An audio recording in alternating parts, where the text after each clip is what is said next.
And yet, despite all of the efforts from all of the same places, it's another year.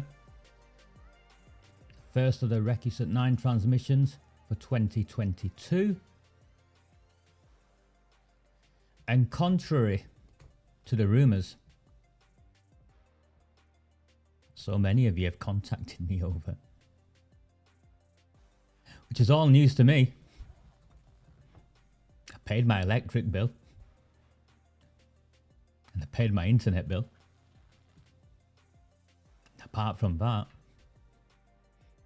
I'm not sure why we wouldn't be here on a Sunday night. Are any of you? Do not fear them. Do not fear any of them.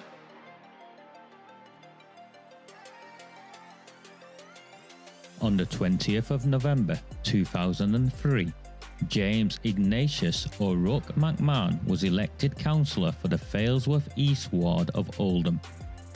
Deeply ambitious, he ruthlessly rose to power, and by 2011 he was already leader of the council. In 2015, exploiting a Labour Party loophole, he became MP for Oldham West and Royton. If only the people of the town knew then what they now know. Do not fear them. Do not fear any of them.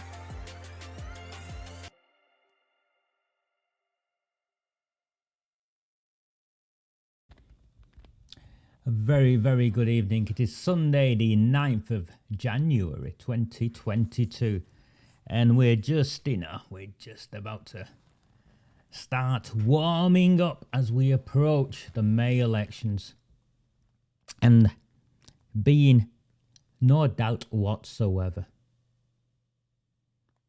what is taking place. And now desperate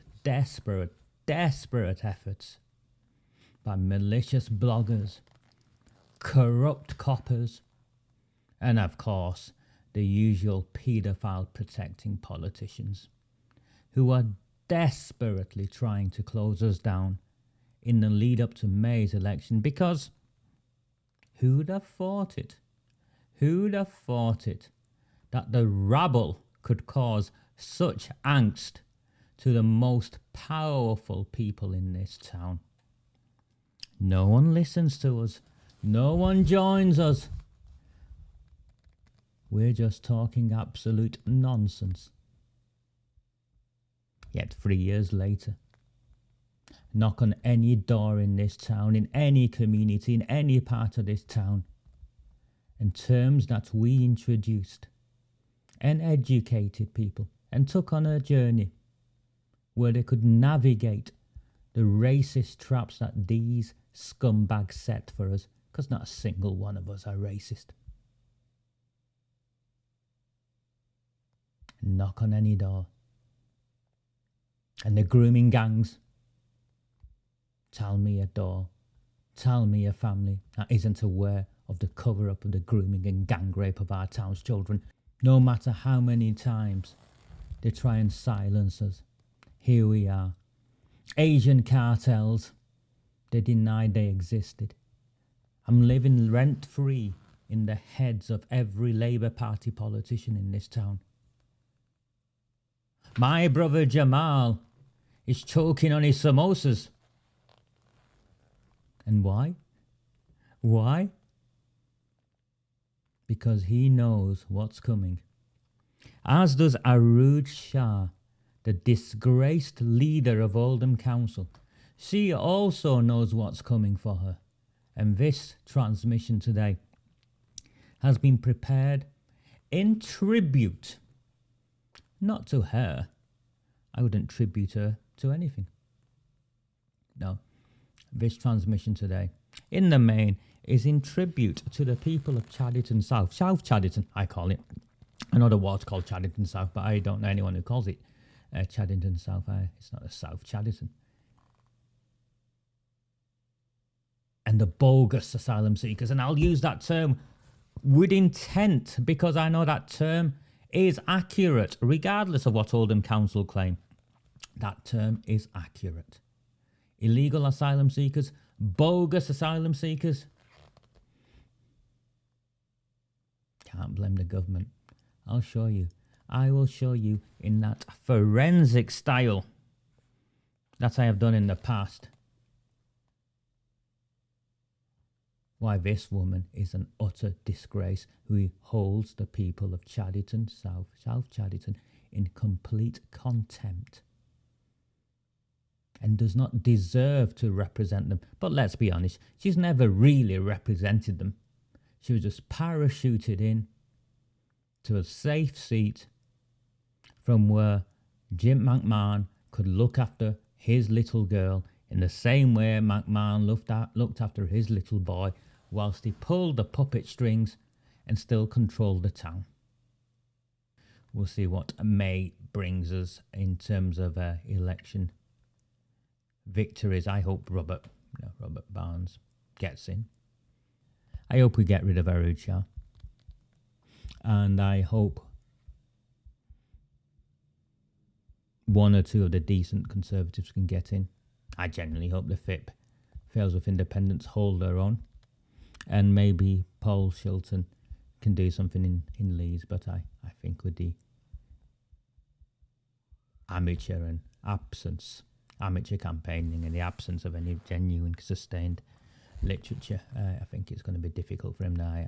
I feel the Liberal Democrat candidate who used to be the chairman of chairperson of the Friends of Groton, the Residents Association in Groton Pavilion lot, will probably clean up there. Now, what can I share with you that's been leaking out before I carry on? I'm hearing through my sources. Is her name Pam Byrne, who's the Conservative councillor in Diggleway? So what's that? Saddleworth North? Is that Saddleworth North? And she was the first of the Conservative councillors that broke rank and decided to sign up and endorse AROOJ SHAH in some scheme that she'd concocted up on the back of some Rizzler, I would imagine. And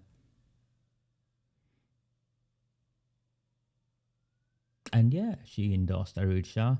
She's also been very, very exposed by the residents in Diggle for her failures to represent them in the way they wanted and deserve.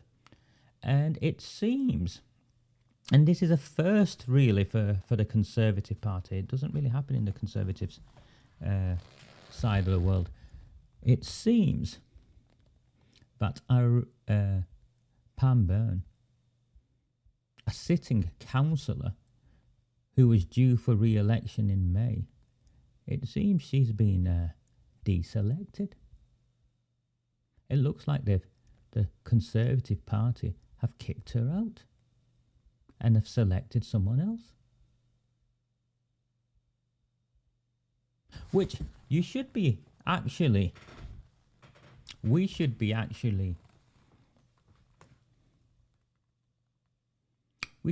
take positives from that, because it clearly shows for the first time ever that the Conservatives in this town are realising that they are up for scrutiny, and this is in Saddleworth, their stronghold, and they've got rid of a sitting councillor. Now, no doubt what Pam will have done is gone crying anywhere and everywhere. And we'll see how that plays out. We'll see whether the move is of benefit for the Conservatives and of benefit for the town. I think it's a very, very brave. It's a very, very brave move by the Conservatives in Saddleworth, deselecting an existing councillor for no other reason other than she was one, coming up short in representing the people of her ward. And secondly, I think, and let this be a lesson to some of the others, secondly, I think, for her brazen and open endorsement of AROOJ SHAH, when the majority of people in this town who vote Conservative vehemently oppose the corrupt Labour Party administration, previously run by Sean Fielding and now run by AROOJ SHAH. Probably worse. If I'm honest with you, I thought of the first guy as a buffoon. So Sean Fielding was like the idiot, the willing idiot, the buffoon in charge. But I genuinely think AROOJ SHAH is dangerous. This is a woman who hangs off the arm of a mobster, defends a mobster, and then a couple of weeks ago, just before Christmas, she went off on one of her aggressive rants where she claimed, and I've got the recording, she claimed that a council officer, and that council officer could only have been the borough solicitor, Paul Bentwhistle, had told her not to declare her ownership of a dodgy ice cream parlour because she claimed she did not take the profits from it, which immediately makes it unlawful. And someone whose brother is a convicted money launderer, and if you own a business and you don't take the profits from it, well then what? Who is taking the profits? And it appears she's claiming this, not me or you, she's claiming this, that she was instructed by the council, by a senior officer in the council. If I was any of you who liked to submit questions to a full council meeting, because some things are FOIs and some things shouldn't be. Some things should be, they should be shamed in public.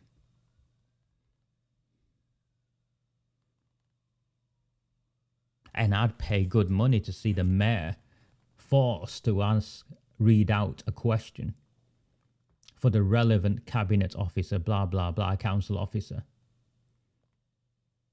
to confirm who issued false and inaccurate advice as claimed by the leader of Oldham Council, AROOJ SHAH, and what steps have been taken place in the council to discipline this individual. Because that's what it should boil down to. Now, put all of this aside, I think she's lying. I think she's outright lying. I don't think any council officer, and I've worked in councils, I spent my career working in, even as a dysfunctional council as Oldham, there is not a chance in hell any council officer with a level of seniority to offer that advice and guidance in any way would be offering advice that says, you know what, AROOJ, don't mention it, keep it quiet. You don't have to declare it. Not a chance in hell. I think she is lying, but then it wouldn't be the first time she's lied. She's a habitual liar, as you'll find out as we go through today. So yes, Julie, I think she'd enjoy a question from you, seeing as though when you asked her some questions, her aggressive reaction included, what was it? You like the sound of your own voice? She was getting angrier and angrier. I also heard, and that's over Christmas, or just before Christmas, a certain malicious blogger was in a pub in Oldham, meeting with a serving Labour Party councillor. Now, bear in mind what was said at the last council meeting about the malicious blogger. and the information that was leaked to him, and the pledge before Christmas, where all the other muppets from the other parties signed up to, smiling with a thumbs up, and is meeting with serving politicians and want to be politicians in pubs in Oldham. Which brings me to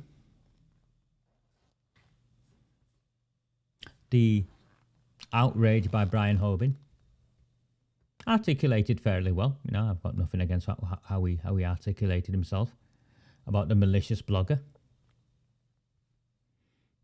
and AROOJ SHAH's feigned outrage reaction. She's ordered an investigation and she'll have answers this week. Well, that was 3 weeks ago. And we now know it was the Liberal Democrat leader, Howard Sykes, who'd been leaking information directly to Neil Wilby. Howard Sykes caught red-handed using his official Oldham Council email address, leaking information to Neil Wilby.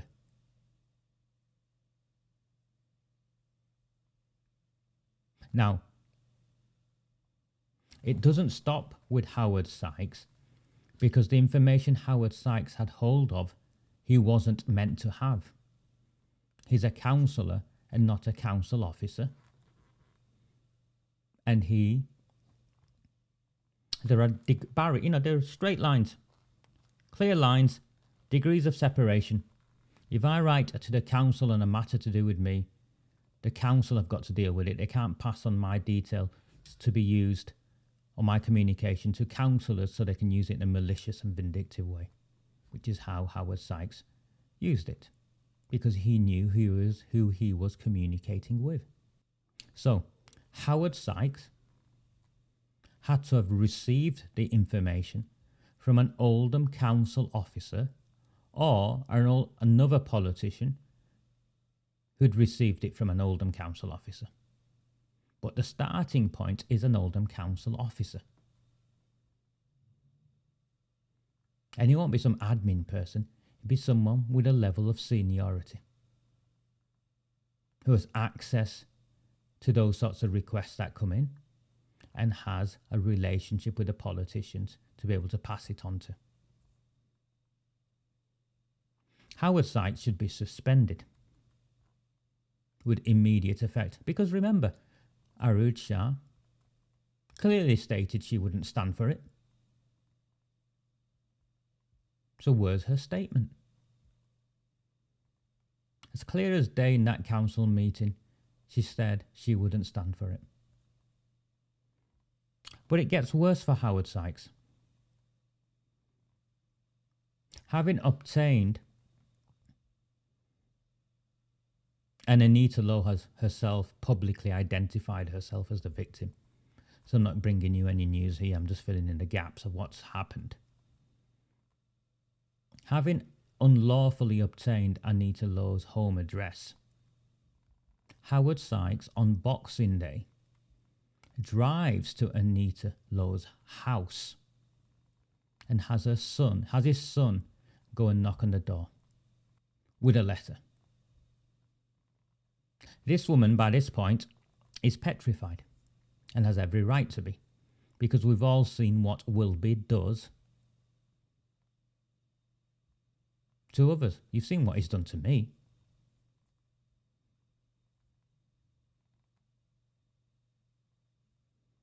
And there's nothing but absolute silence from the Civic Centre as to what's took place, and there's absolute silence from Sam Al-Hamdani, and I'm picking on him because he's the chairman of the Liberal Democrat Party in Oldham.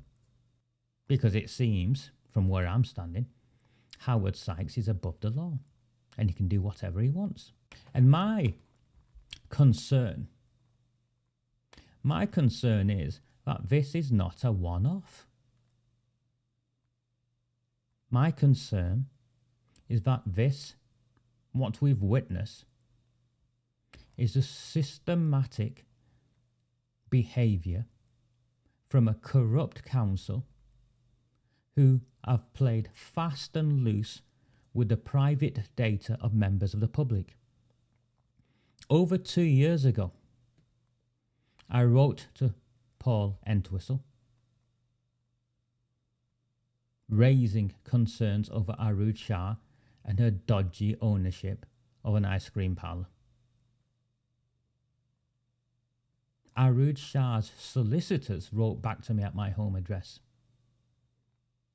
The council had no right to share my address with AROOJ SHAH, and neither did AROOJ SHAH have any right to use my details to write to me threatening me, or have her solicitors do that. This is repulsive behaviour by an out-of-control council that needs to be independently investigated by the Information Commissioner's Office, and the council, by all accounts, should refer itself to the ICO for investigation for serious data breaches. They are passing on, so there's no avoidance of doubt here.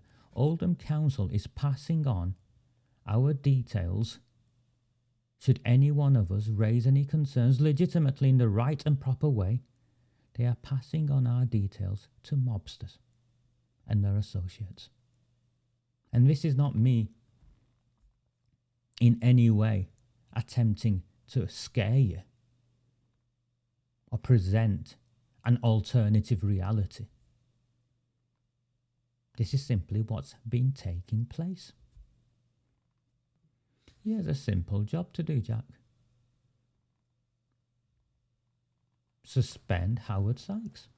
Refer him to be investigated and issue a statement. They're good at issuing statements, aren't they? I see the Lib Dems in the Oldham Times all the time issuing statements. Where's their statement on this? But here's where it gets silly. Fails of independence because of the gripe with Neil Wilby, I think, rather than Anita Lowe's. What's happened to Anita Lowe, and also because Brian Hobin had raised it in the council. To be fair to him, have took it on themselves to help deal with it. So one of the first things they did, being the experts they are, they phoned up Paul Boots-Erock and then met at his office to decide what they were going to do. And the outcome, it seems, was that Paul would write a letter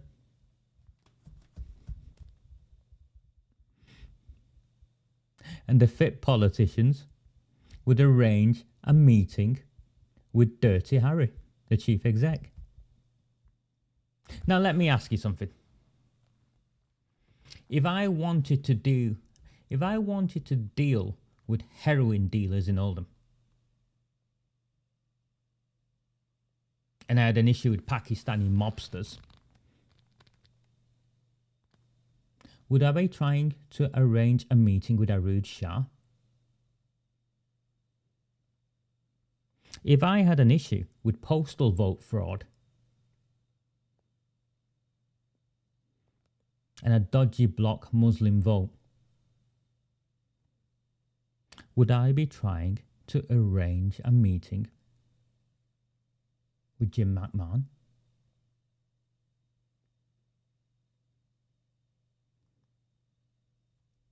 And I clearly have an issue with the grooming and gang rape of my town's children and the cover-up of that.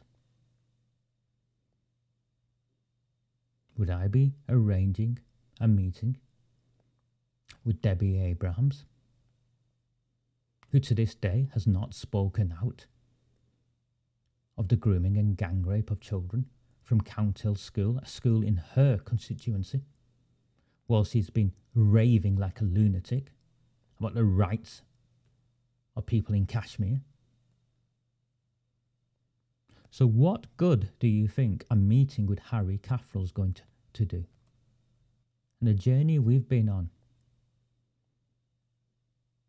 At every opportunity, time after time after time, these people have had the chance to do the right thing. And at every opportunity, they've done the opposite. Cover up, deceit, endorsements of murder, working with criminals, involving bent police officers. At every opportunity, these people have done what is in their interests to protect them. So what do you think Dirty Harry Caffrell is going to do? The evidence was overwhelming of misconduct in public office, an imprisonable crime.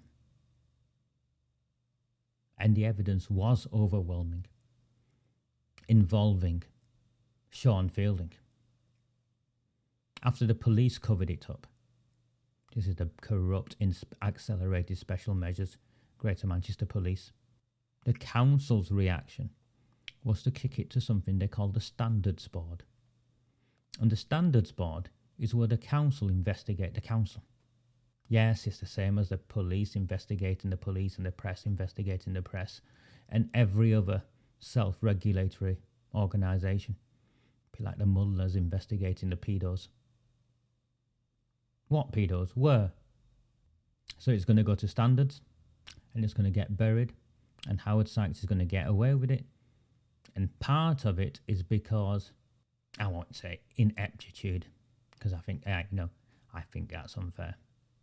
Inexperience, naivety of those who have been elected to fight this corrupt system. Because obviously being elected to fight a corrupt system, you don't then rely on that corrupt system to do the right thing. This is the register of the all parliamentary groups for Kashmir. You can see that.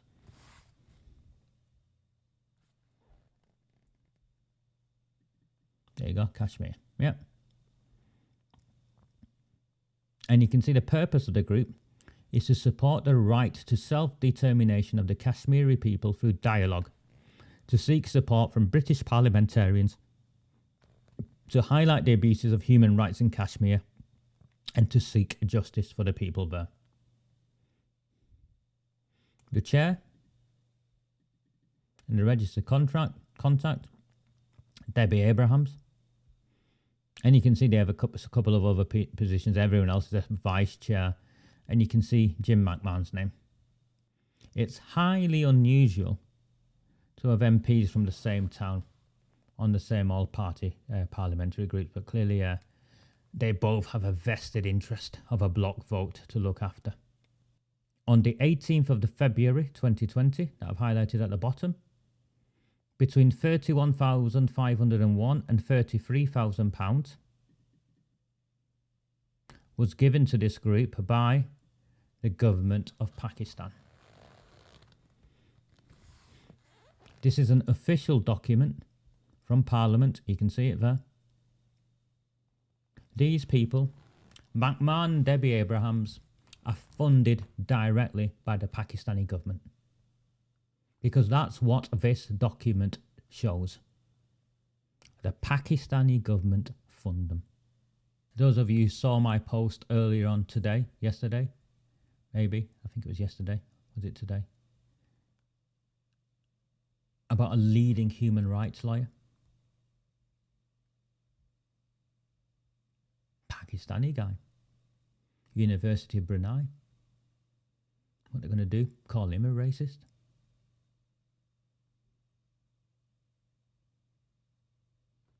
Wants us to stop funding Pakistan. Yet here are these politicians in bed with the Pakistani government. And do you know how much money we gave to Pakistan over the last 10 years? In aid? And there's a government committee at the moment reviewing the aid to Pakistan because of so many complaints of the dodginess of not just the regime, but where the money is really going. That's your money, billions, between £1 and £2 billion. £2 billion of funding directly to Pakistan. And when a vote happened in Parliament to freeze this amount, which meant not to reduce it, but not to increase it. Bear in mind what, with everything that's going on in our own country, you'll remember last year, the Marcus Rashford stuff, and the school meals and the outrage there. And I don't want to see a single child, irrespective of what background they're from, in our country go hungry. Yet McMahon and Debbie Abrahams, along with others, particularly in the Labour Party, desperately wanted to stop not just the cutting back of this grant, but the freezing of it. Just the freezing of it. The government were called racist, they were called insincere, they were called, all the names of not wanting to look after other people elsewhere. It averages about £300 million a year, and that's just to Pakistan. £300 million a year in aid, just to Pakistan. They rank number 1 in the countries where we send aid. In the United Kingdom, in the diaspora,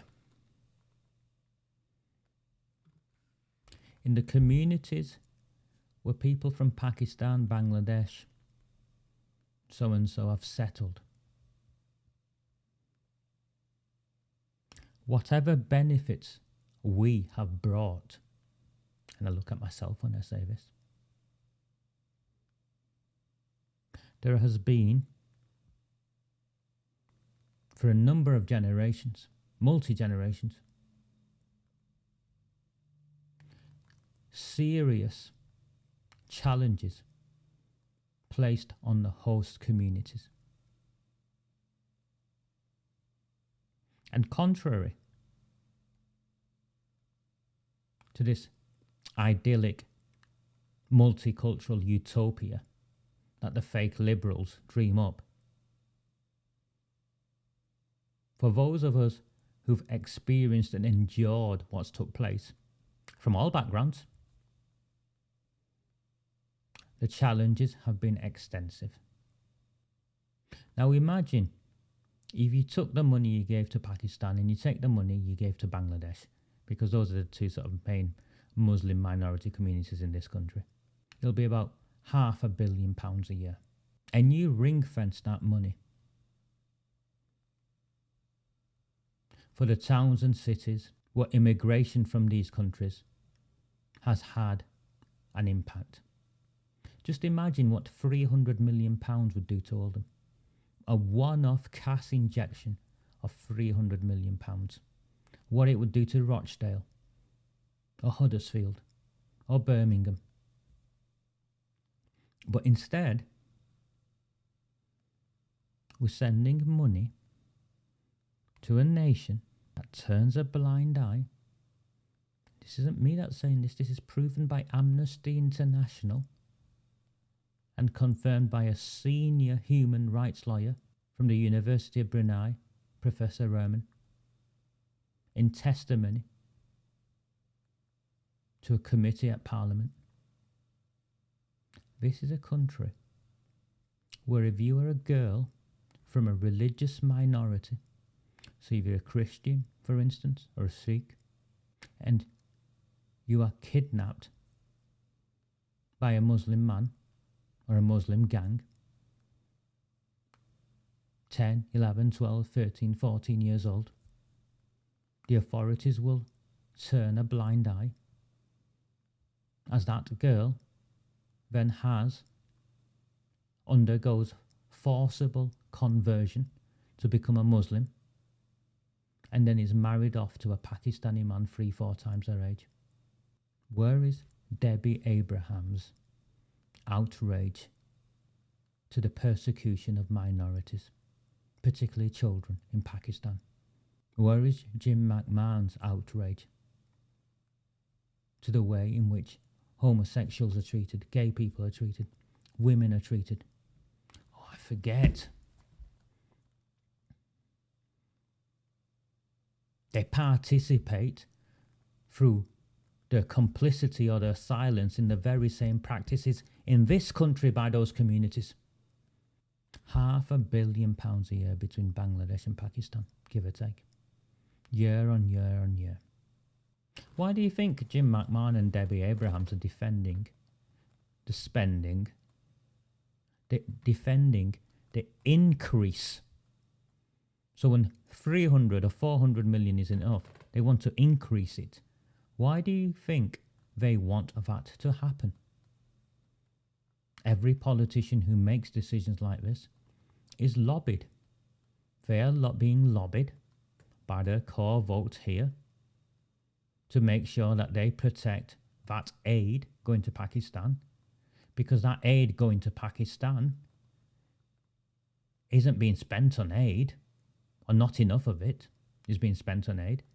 It's going into the pockets of the very same people, extended families, cartels, that the ones here belong to. He does, doesn't he, Jack? And he never explains it. He never explains it. It's classic misogyny, but it's actually worse than misogyny. Because misogyny is a contempt, dislike for women. Yeah, it's treated them poorly. What's taking place in Pakistan, Jack, isn't misogyny, it's oppression.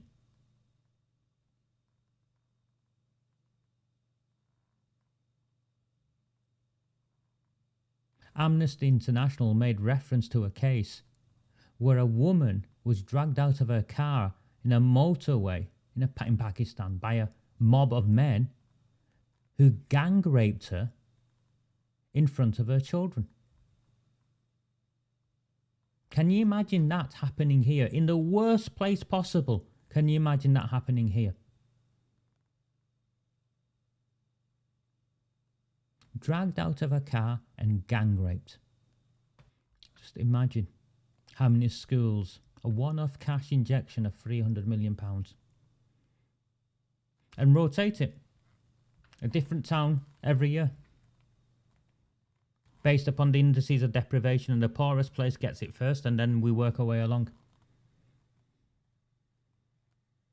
With the highest concentration of Bangladeshis and Pakistanis, so do the correlation. Poorest place, highest number of Bangladeshis and Pakistanis, rank them, highest ranking gets it first, and you work your way along, and a one-off cash injection.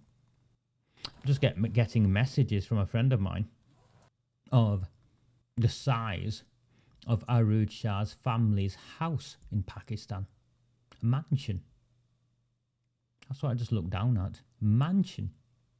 And I had no information about this until I just looked at my phone. That is her brother. And that is their... yeah. There you go. It's great, isn't it?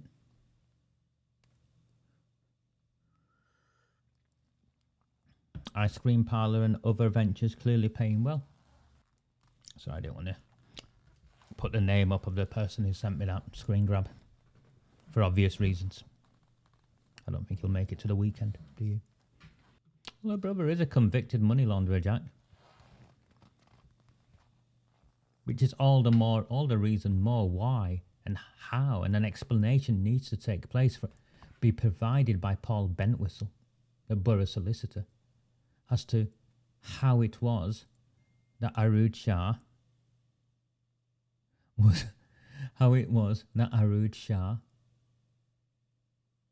was advised not to declare ownership of a dodgy ice cream parlour. I think that's what I'm saying to you, Sue. I think that's the sentiment.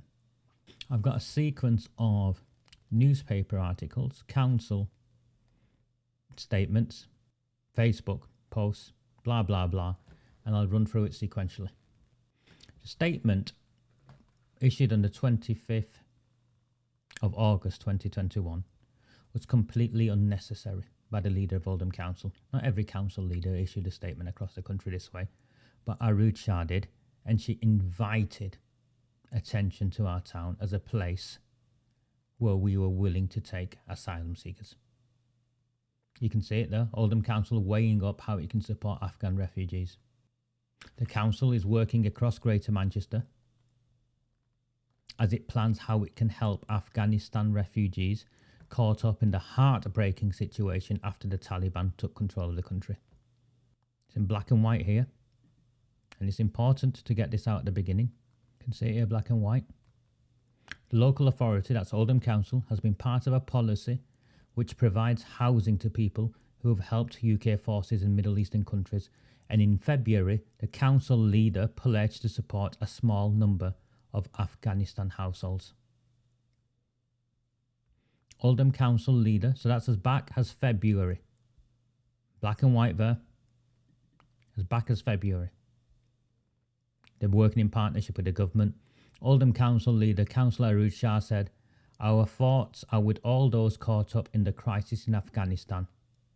We are currently collaborating with authorities across Greater Manchester and with central government and are looking at various options in our borough so that we can support those in desperate need. Private rented landlords and social housing providers have been consulted, blah, blah, blah. We have been involved," this bit is important as well, and you'll see, let me build up and you'll get to it. We'll get there. "We have been involved in the Afghanistan relocations and assistance policy since 2015, providing accommodation and support to people who are locally engaged and working for UK forces in Afghanistan." So straight away, in August, she's promoting ourselves. She's putting herself forward. What she's doing is promoting her career. Because it gets her in the press, it gets her to the attention of the Labour Party. As though she's a mover and shaker and can do things. So that's what she's done there. And she's claimed herself, not me, not you, that she's been working with the government. And again, leader promises Oldham will not turn its back on Afghan plight. Yep. And this is in The Guardian, where she goes on about her arson attack, but that's not the thing I want to talk about here. I want to raise this, portraying the town as racist. I can't hide away from the fact that when I say something people don't agree with, I become the Asian woman. No one calls her the Asian woman. They call her the mobsters and moll. They don't want to be derogatory to her. It's not due to her ethnicity or her religion. So, for example, she brings it up.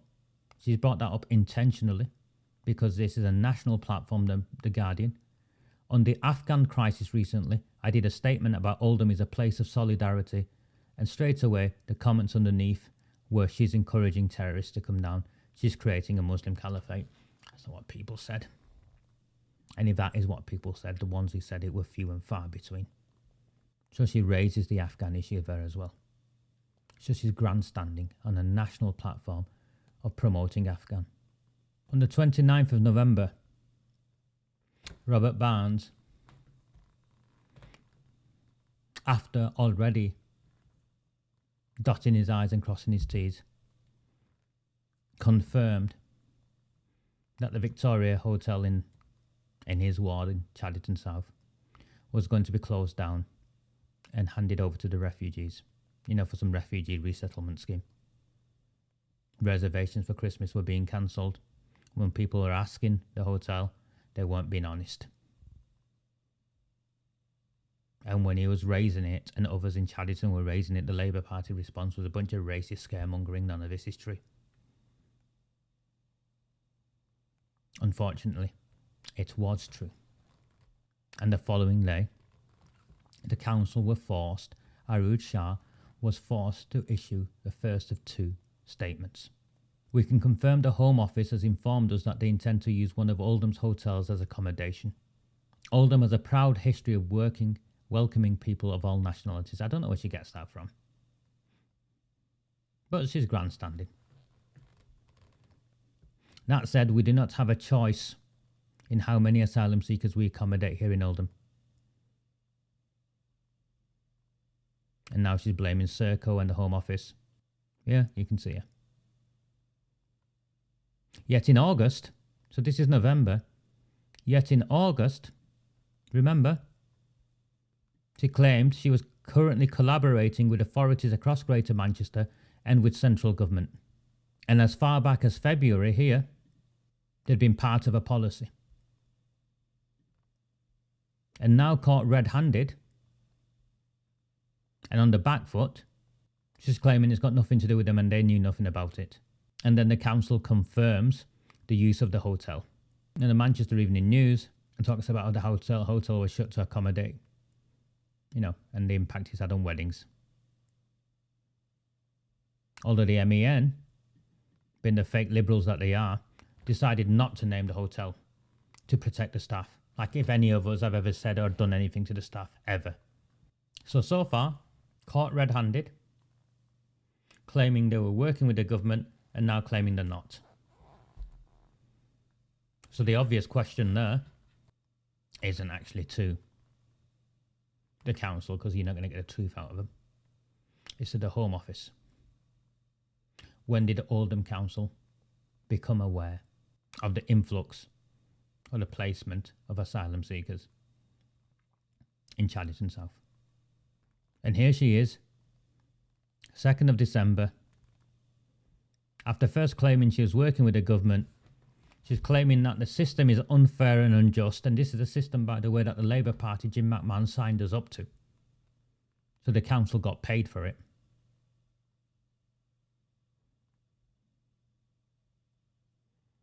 And she's picking on Priti Patel. Currently, the Home Office selects accommodation for asylum seekers from a list made by Serco. You all saw what she said in August. You've all read it. I've not made those statements up. Of how she was working in partnership to welcome those fleeing Afghanistan. Again, she says the same. These are people fleeing from persecution and terror. So for her to say that, she must know the context of where these people are, or she's lying. She must know the context of where these people are coming from, or she's lying.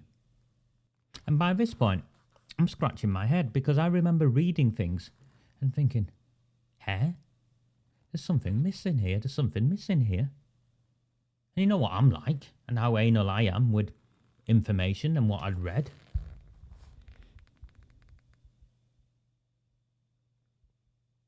Because,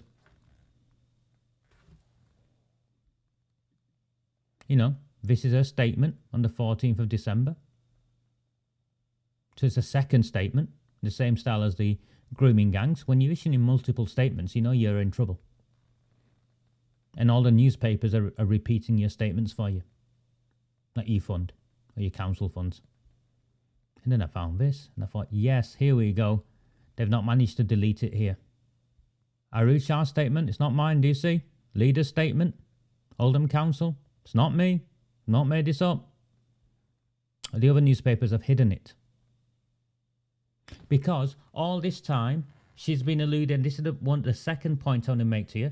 She's been trying to mislead, deceive us that these people are coming from Afghanistan as part of the Taliban takeover of Afghanistan and the fall of Kabul, which happened in July, August. British interpreters, all of those who served our country, and we willingly will take. And she's suggesting this repeatedly to the point of he makes this specific statement, which has been took out of the others. But here it is, I found it, because I knew I'd read it. We know that Oldham is a friendly and welcoming place and will recognise the need of those being placed here. Those being placed here are likely to have come from places like Afghanistan, where British forces evacuated more than 15,000 people, including 2,000 children, whose lives were at risk from the new regime, often due to the support they gave to our armed forces over the last 2 decades. There you go, in black and white, she is clearly suggesting to us that they're coming from Afghanistan as part of those who aided the British forces. Why has that part of her statement been took out of the official Oldham Council statements on their web pages? It's because they've been caught red-handed. That's why they've been caught red-handed. They sent this out on the 13th of December after outraging the community on a scrap of paper, talking absolute nonsense. And you can see clearly there, those of you who've seen this before, there is no such thing as an illegal or bogus asylum seeker.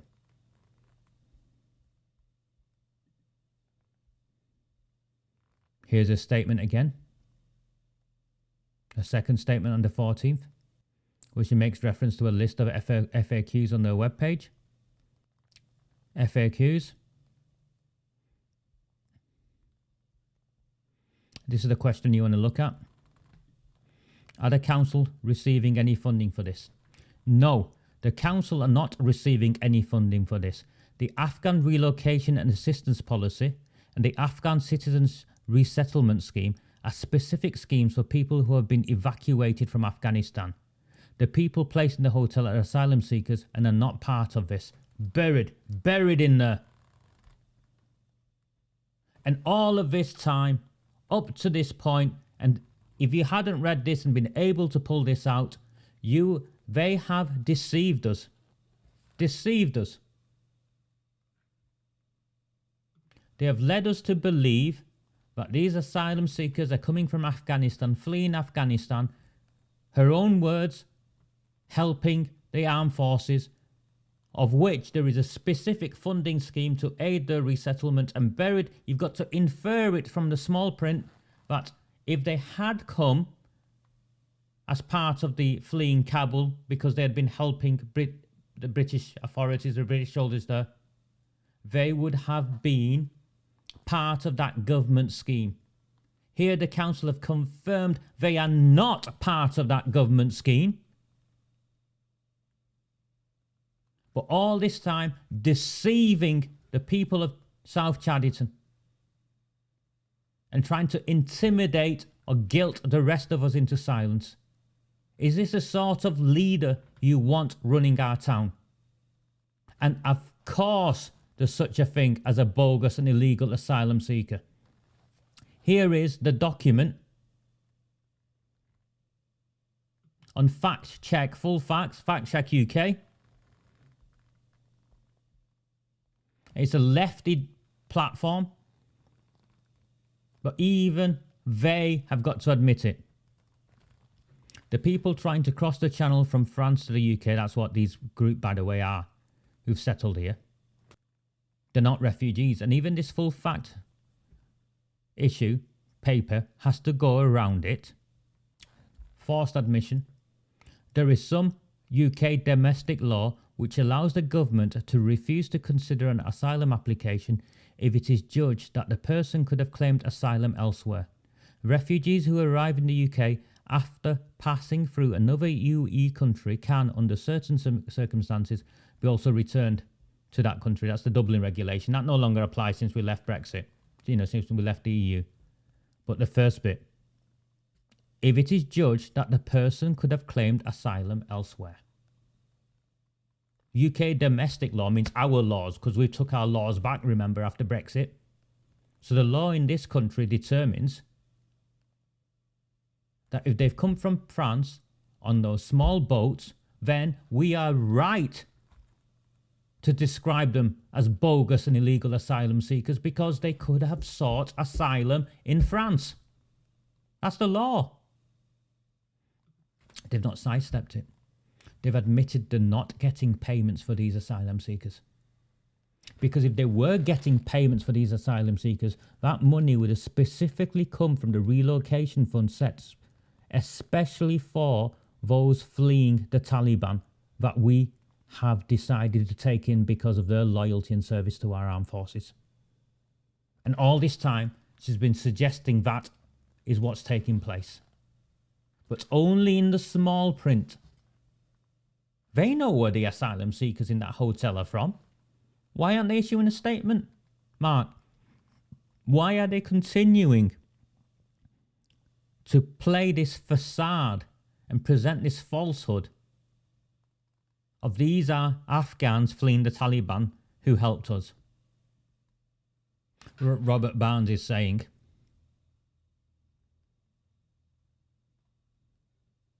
it's a smokescreen, it's propaganda, it's avoidance, and it's utter contempt. Those are his titles, not mine.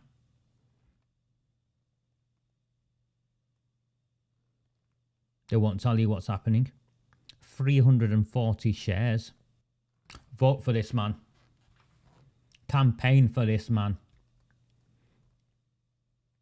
If we are to have any chance of saving our town from what it is on the verge of, then we have to vote out AROOJ SHAH.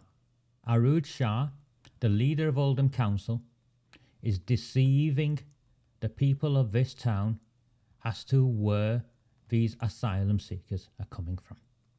Imagine anywhere else, the most senior politician in the town having their car blown up outside their house in a massive explosion.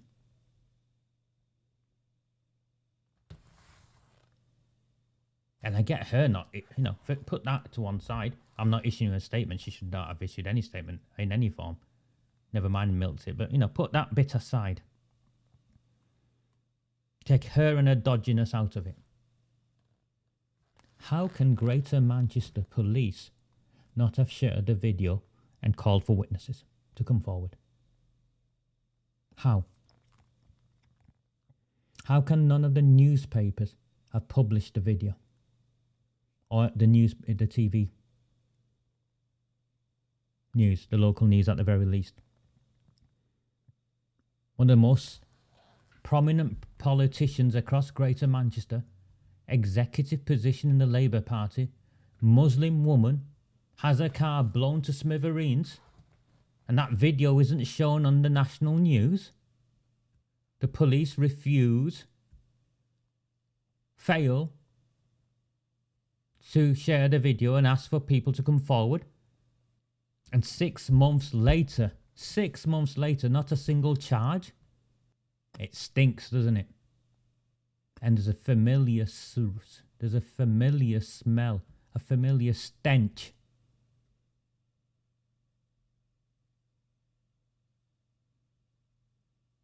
We've seen it elsewhere in Oldham. The Labour Party are investigating, and contrary to her saying no, I've shared the emails. If any of you want the email, just send me a message and I'll forward you the email direct. They tried to set me up with it. And if it hadn't been for that video, the likelihood is I'd be in prison. I wouldn't be on bail, confined to my own house in the evenings. I'd be in a prison cell, awaiting trial. Of that I have no doubt. She used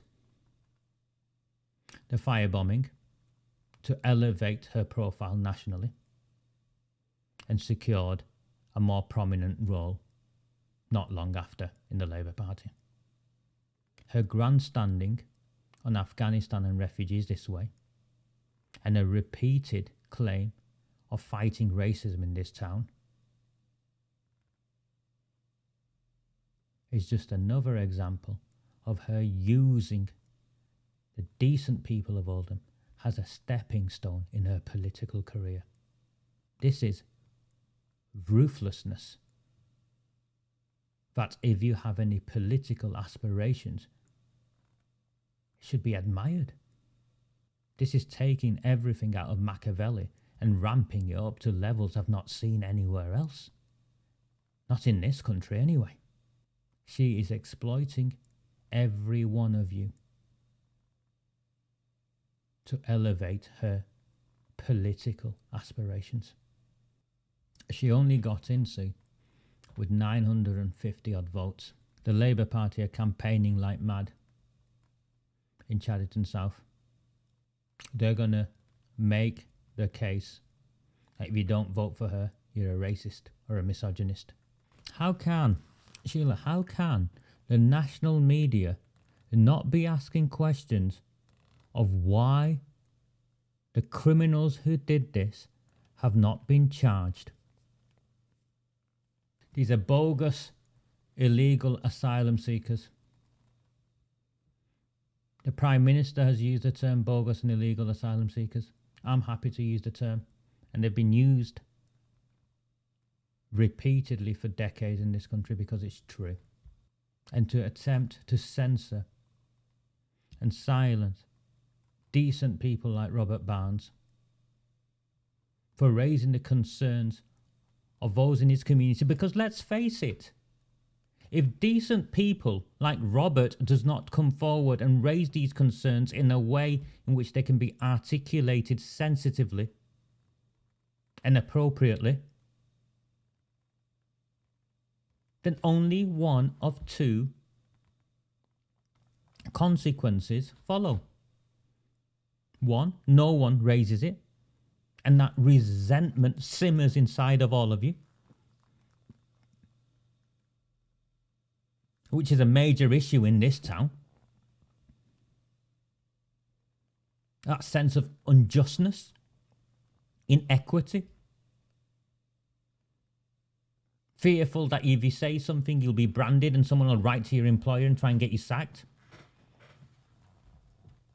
So you stay quiet and it burns you up and burns you up. Or alternatively, if someone like Robert doesn't come along, the far right come along and they whip things up and our town burns. But this Labour-run council, led by AROOJ SHAH, councillor for Chadderton South, up for re-election in 5 months' time, is lying to you. She's deceiving you. And that's the point. Which is why will be claimed my transmission would not be taking place. Because the only platform where we are systematically destroying the lies we are being told by AROOJ SHAH and her mates and every other council leader who through their silence are complicit in what's taking place, is that this platform and what we say here resonates across the town. They all say they don't listen to us. And they're keen to point out all the time they don't listen to us. It'll be between Amanda Chadderton, if we can get her out, it'll be between Amanda Chadderton and Dr. Chauhan, Tony.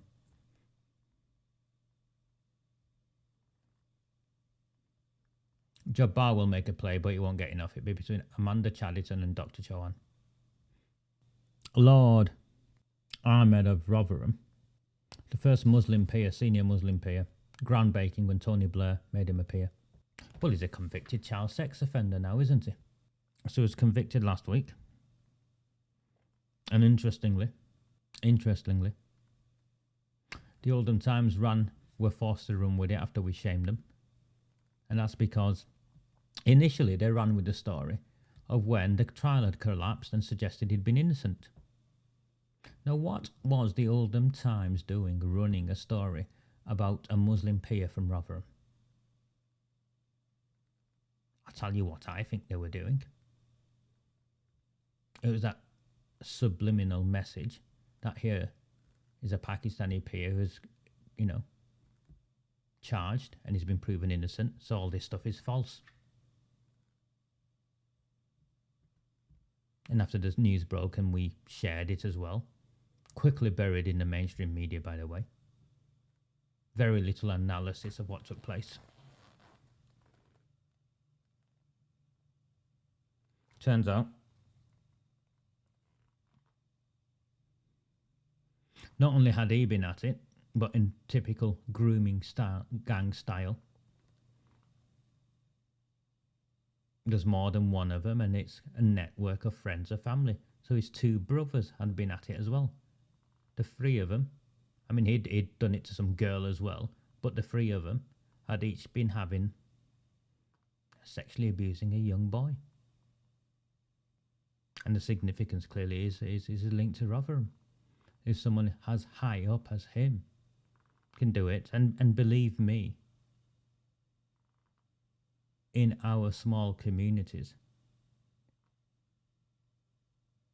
a lot of this is just buried. It's not unknown, it's just buried, it's just hidden. People don't talk about it, particularly against the powerful, because they can ruin you. And trust the Oldham Times. Trust the Oldham Times. Lord Nazir Ahmed found guilty of rape attempt in the 70s. As though it's okay, it was in the 70s. And the headline is, he's found guilty of a rape attempt. This newspaper, by the way, is disgusting. A woman told a jury at Sheffield Crown Court that Ahmed attempted to rape her in the early 1970s when the defendant was about 16 or 17 years old, but she was much younger. So she was a child. Why is the fact that his victim was a child omitted? And like it matters it was in the 1970s. Oh, I attempted to kill someone when I was in the 1980s. So does that mean it's okay? But why the omission of the fact that she was a child? And the clever wording to avoid stating that she was a child. He was also found guilty of a serious sexual assault against a boy under the age of 11. What's a serious sexual assault? I know what it is. I'm sure you do as well. Where is this in the headline? Why is the Oldham Times reporting on this, because it's been forced to, but trying to play down what took place? And the third bit of the headline, clearly for me, isn't just that. Is that he was charged along with his two older brothers, and the jury found that they did the acts he alleged. That means the jury found them guilty. Do you see the clever manipulation of words? Three brothers. Sexually assaulting, abusing an 11-year-old child. In a misleading headline. It does, doesn't it? There's a petition out there. The MP for Rotherham, the Conservative MP for Rotherham, has put up the petition. And do you know why he resigned from the House of Lords?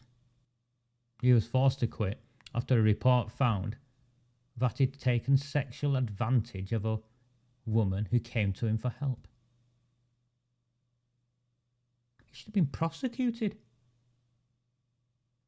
Why was he just allowed to resign?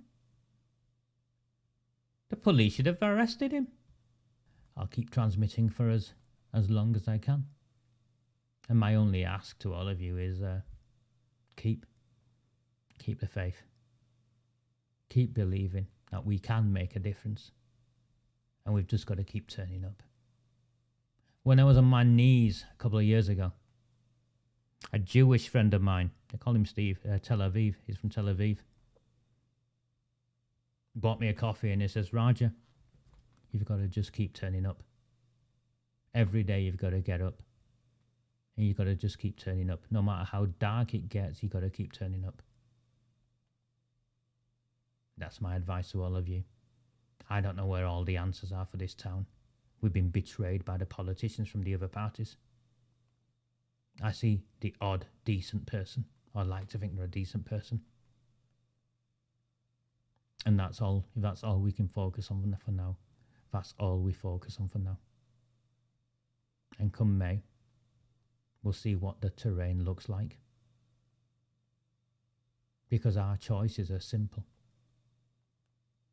We have a fight to change this town so it becomes what we all dream it can be and should be.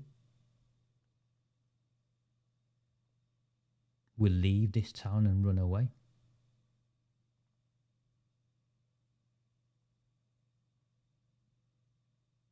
Or we put our heads down and accept defeat. And I don't know where the victory is going to come from. but I know we've got to keep fighting. A very, very good evening to all of you. My name is Raja Mir. Yeah, I still have DMB. They've not managed to take that yet, but who knows? If I get convicted, what will happen? I have something more. I have the respect of the people of the town that raised me. And for that, I'm eternally grateful. Thank you. Good night. Do not fear them. Do not fear any of them.